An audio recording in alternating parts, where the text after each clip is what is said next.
Hey guys, Adam from Equip the Door. So we're going to start our new knife test series with the BK-16 small drop point, tweener, whatever we want to call this thing.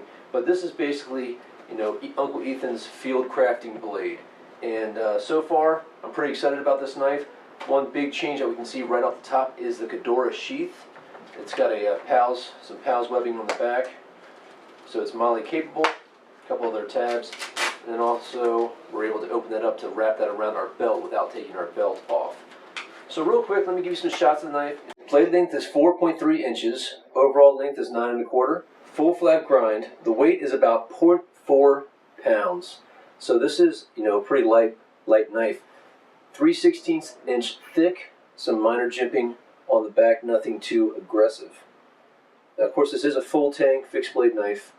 We have the tang going all the way through, and there's a lanyard hold here in the rear of the knife.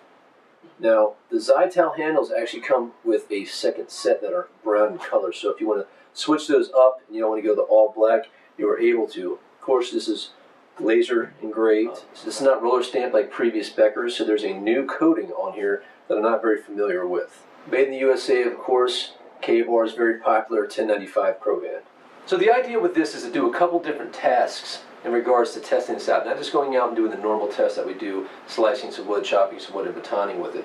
We wanted to actually go out there and perform a specific task in regards to bushcrafting. Based on you guys' recommendations and everything, we're going to go outside and make a figure 4 deadfall trap with this. I've had a little bit of time to play around with this so far. The edge still feels like it's maintained very well, even though it's not incredibly sharp out of the box. And I hope that this coating is not too much of a hindrance. We're going to show you guys right now. We'll be right back. Very excited about this knife for a long time. Finally got one in my hands. I've been looking at this knife and talking to Ethan about this for over 2 years, so we're glad to get this one in our hands. Now I have the other two of the series, the Jerry Fist design and the clip point one as well, and we're going to make a figure 4 deadfall trap. Now I know there's been a lot of videos about deadfall traps, but what we're doing in constructing a deadfall trap, there's a lot of different techniques and skills we use in regards to that, so that'll be an excellent way to test this knife out to see how it does. And of course, we're just going to split this video up in a couple different parts, and we'll go back and forth as needed for the rest of this test. But I thought I'd do this real quick, see how this thing handles. Blade has been used one time out in the field. It's not dinged up or damaged at all. There's no real issues, so I don't think this is going to be behind the curveball in regards to some of these other designs. Off the bat, I'll give you guys a little feedback on the knife design itself. I love the shape of the blade and the weight and everything. The finish work on how the scales fit on the knife is a little bit off. I haven't taken an Allen wrench and tried to move them around a little bit. I don't think it's a big issue. The one thing that I'm kind of concerned about though is the texture of the coating. It's very, very grippy. I mean, it almost feels like, not as much friction as maybe skateboard tape, but I mean, it's the next thing down. I mean, I was kind of disappointed in that. They did that so they can do the laser etching instead of the roll stamp. Add that much more drag to the knife, but I could definitely see me taking one of these, throwing my Carter scales on it, and then taking off that coating altogether and just oiling the blade like I should anyway. So let's get started. All right, so what we got here is a piece of a fallen limb, and we're gonna chop this up first and foremost into 3 equal sections. This is going to be a very large figure 4 deadfall. So we're gonna find 3 pieces in the wood to go at, and I think we'll be good to go. And so I got a little baton here, and we're gonna baton chop. Now there's all kind of different things that we can do, taking it at different angles and scoring it and cutting into it. We wouldn't have to baton it, but I thought that'd be a good way to gauge that function of the knife.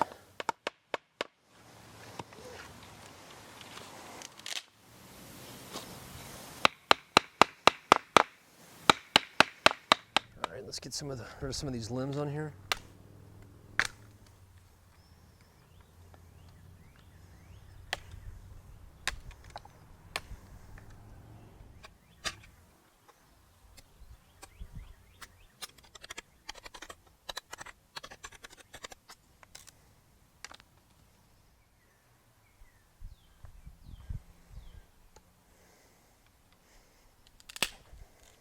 Now this is a dry piece of deadfall, so put that in context for you guys.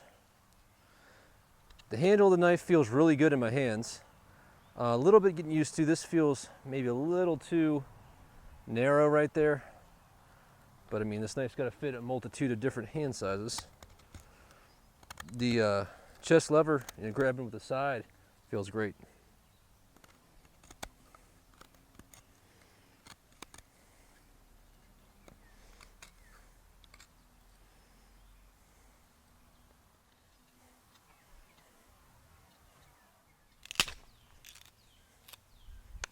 All right, so got my 3 pieces that are roughly the same size.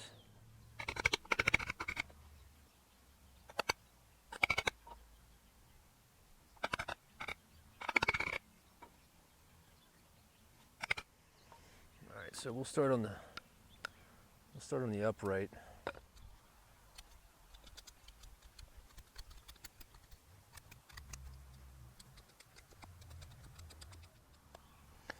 So you go in here with the belly. The belly's a little sharper. And guys, let me say one thing. If you guys want to see a video about how to do a figure 4 deadfall, there's so many great videos out there. We can always do one for you guys. Just let us know if you want that. I know Madison and Parker or Bobby Plude, I mean, they're the trap masters. I mean, Bobby's been trapping longer than I've been alive, so hope that doesn't make you feel old, Bobby. He's gonna punch me in the face.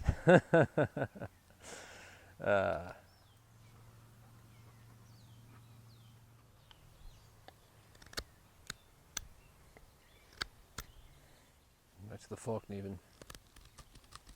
See, like I was starting to think it's the wood, but then I have to pull out the Falkneven and it just goes through it like butter. I mean, it still feels sharp. I mean, it's definitely not shaving sharp. But I mean, even just trying to lift up some bark.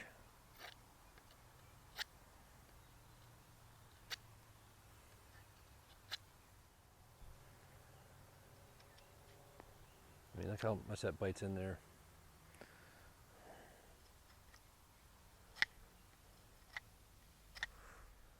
Oh, Uncle Ethan's gonna be mad at me.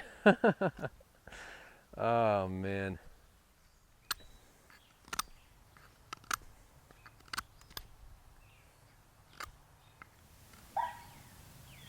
What happened?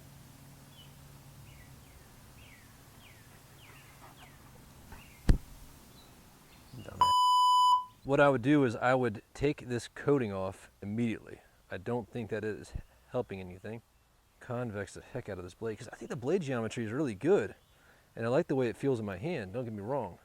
I'm just not happy with the factory edge and I'm not happy with this coating. No me gusta. But I mean, its ability to maneuver in your hand is actually nice. The jimping on the back isn't too bad.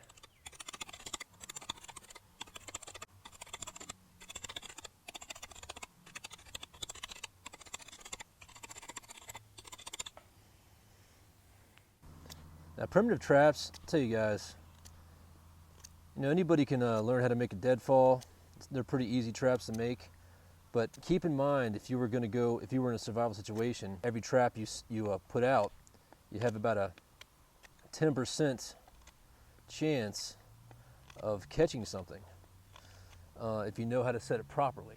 Any trapper who'll tell you that tracking is the majority of that, making sure you know how to find where the animal is moving and then place the trap in a proper way so that the animal is going to have a better chance at even just walking through the trap. So I know this isn't necessarily a trapping video. This is more of a knife test with a little bonus in regards to trapping. Now for this right here, I see a lot of people put a notch in here, but all you need to do is put a lip there. I gotta say, the blade geometry is good. When the blade is biting in there, I'm getting good slices. The problem is not biting in there because it's just not sharp. Ace, you want to go trap some squirrels? Do ya? I got my figure 4 squared away. All the better. We're good to go. All right, guys, so we're back. So in final kind of review of the first test of this knife, and I have to say, I'm not done with this knife yet. I believe I'll have to take and do some modifications. the first thing I have to do is get rid of this coating. The coating is just not doing it for me. It's kind of a hindrance in regards to how much grip it's causing or how much friction it's causing or drag in cutting. I mean, it does feel smooth already, like I said before, but it's still causing a problem with the knife, and I'm just not very happy with it. And a knife with, with a 20-degree angle, full flat of this size, and be able to choke up on it and get some leverage, this thing should be performing at a lot better standard than what I'm getting out of this. So I wouldn't say it's necessarily the design of the knife's fault. It's kind of the fit and finish of the knife. Now, the one thing I am kind of disappointed in, and we talked about it before, is the price. The retail price for this is $107 from K-Bar's website. So if you find it, look around on some different websites, you can find it around the $72, $75 mark, which for a knife this size and this material isn't bad, especially with the quality of the sheath and the extra scales that you get. I do wish that this came with my Carta scale. When it comes down to manufacturing, sometimes things get a little too expensive, so they had to cut corners someplace, and hopefully we'll be able to buy some aftermarket micarta scales on that, because I do think this would improve the knife altogether, just a little bit better grip on the handle. The blade geometry I do like. I was able to kind of get in there and do some work. One thing that I can't really wait to go out there and try is actually the Jerry Fisk version of this. When I first saw it, like I said before, I never thought that I would enjoy that knife. Playing around with this one and playing around with that one a little bit, I'm kind of gravitating to that knife design for a knife this size to do the kind of functions that I wanted to do. So we'll see what happens. I think I'll definitely be modifying this heavily before we give this one away, because of course K-Bar did send this to us, so we will be giving it away in some kind of contest. So you'll probably won't get one that's brand new and looking pretty. It'll be convexed, and the coating will be completely removed. I might just take it apart and strip the whole coating off. Maybe just take some steel wool to it, or I might find another way to go crazy on that. If you guys have any suggestions with how to take the coating off this the fastest, please leave them below. I'd love to hear if somebody's got some good ideas, maybe some goo going.